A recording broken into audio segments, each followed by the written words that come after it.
Flavio Volpe, who's the president of the Automotive Parts Manufacturers Association. Thank you for coming back today. Anytime. You were speaking to Andrew yesterday before the tariff announcement, and you called it beforehand Trump nonsense. Yep. Does any of it make sense to you this morning? Well, let's walk through what he did yesterday. Okay. He said in the middle of the afternoon, we're going to go with auto tariffs at 4 o'clock, sent out his press secretary. Around 5:30, he came out and he said, tariffs on every car that gets imported into the U.S. from around the world. Then he talked about chips, then he talked about wood. Then he went off on an incredible tangent while all of us were saying, where's the paperwork? What does this mean? When is it on?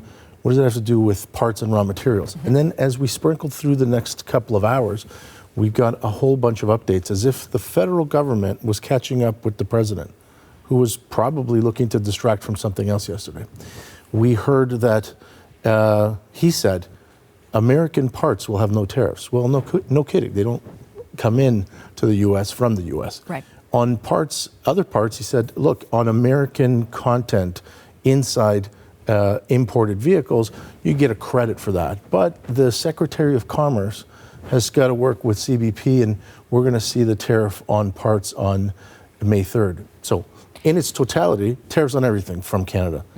But also, you know, when you do the measure of your counterparty here, they are, you know, it's like a monkey with a machine gun. They're just going in all different directions. So finished vehicles, tariffs for sure taking effect a week from today. But on the parts part, because of what you just mentioned, it's so unclear. I mean, how to determine which parts are in fact Canadian made or Mexican made. You tweeted a graphic. Let's just talk about this quickly, because it really speaks to the nature of the complex. You said you cannot unscramble this omelet. Well, take a look. This is rear suspension assembly. This is just one part of a car. And what does this illustrate, Flavio? Well, look, in all of those, in that illustration, those are real parts, come from real factories in those different locations. Right. They are how we do business together here. The White House, and sometimes the president himself says, well, that's inefficient. Well, they're looking at a map and we're looking at satellite image. We haven't had a border in automotive between Canada and the U.S. since 1965. Certainly haven't had a border between the three countries since 1994. So you work with what's most efficient. Where the raw materials anchored, where's the assembly anchored, and how do you draw it in? The fact that they don't understand this or they don't care is going to crash the U.S. Auto sector.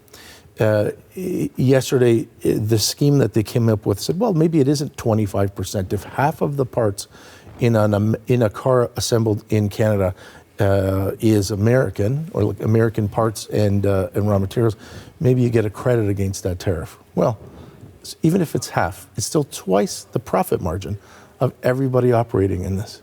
And you can't lower your price as a parts supplier to cover off that surtax. You have to pay that in liquid cash to CBP. CBP, what's CBP? Oh, Customs and Border Patrol. That's who collects the surtax. Right. S&P Global 2 weeks ago said what I've been saying here for at least 2 months. The industry will shut down within a week.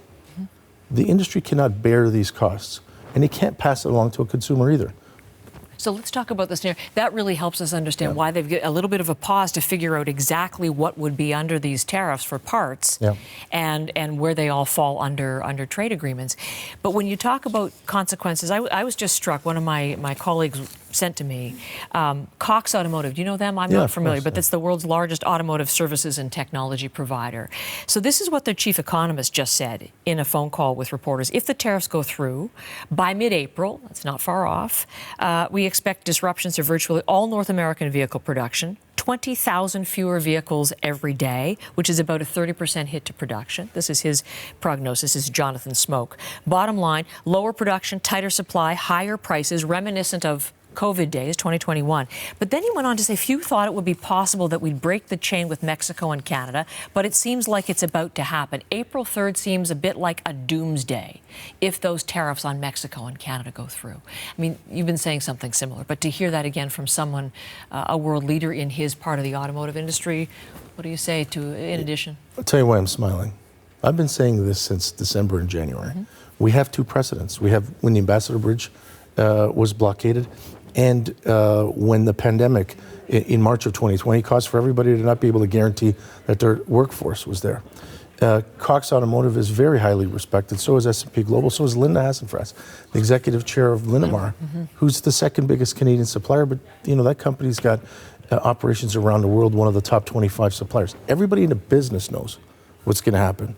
Which is? We're going to have a shutdown. And we're going to have a shutdown. I say a week. Some people are saying 2 weeks. Okay, what's the difference?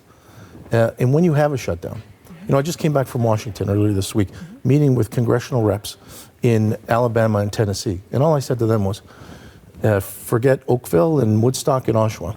In Birmingham, for example, there's 1,300 jobs from a Canadian supplier here.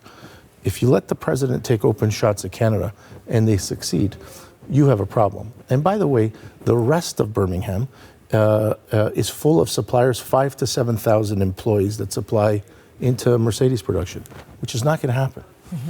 It may be that he has to send the U.S. over the edge to have hundreds of thousands of auto workers at home before he understands the depth of the problem that he's caused. So you can't do what he's saying. Which is immediately we want production immediately. We're talking years and at a huge. Obviously, you've helped us understand the stakes and again the uncertainty and why. The road forward. We just saw Mark Carney arriving in Ottawa. We're going to get a federal response, one would expect today. What do you think needs to be in place today? Retaliation, phone call, and where do you come in? I spoke to 3 of those ministers in the last 24 hours, maybe the last 12 hours. Spoke to the Prime Minister's team through the day yesterday and into this morning. I said 2 things. Number 1, you don't need to respond today. Let's get our ducks in order. This is a very complicated matter.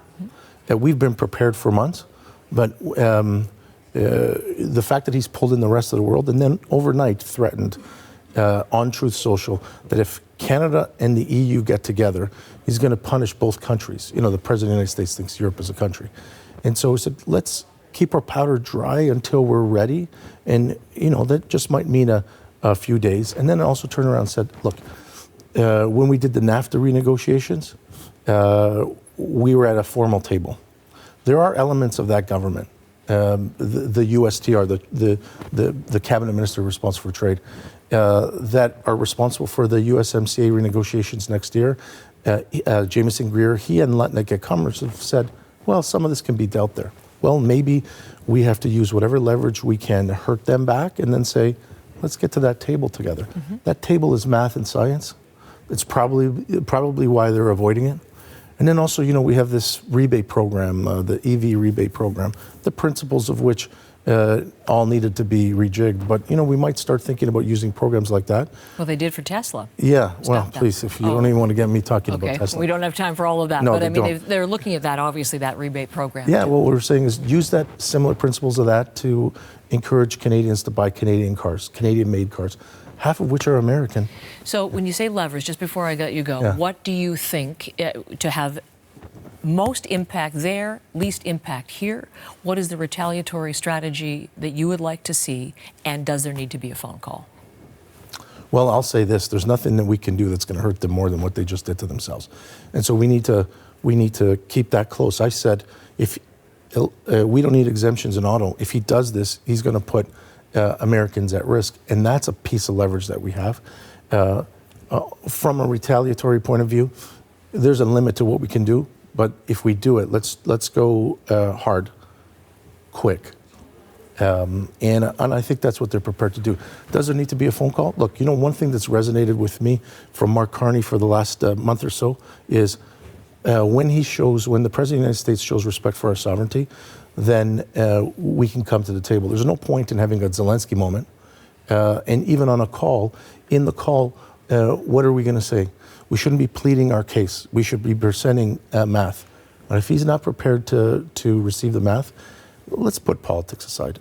I know that we're in the middle of an election. I think I heard reasonable things from both of the leading parties' leaders. We don't have to do this show for each other. There's much more at stake than just the election.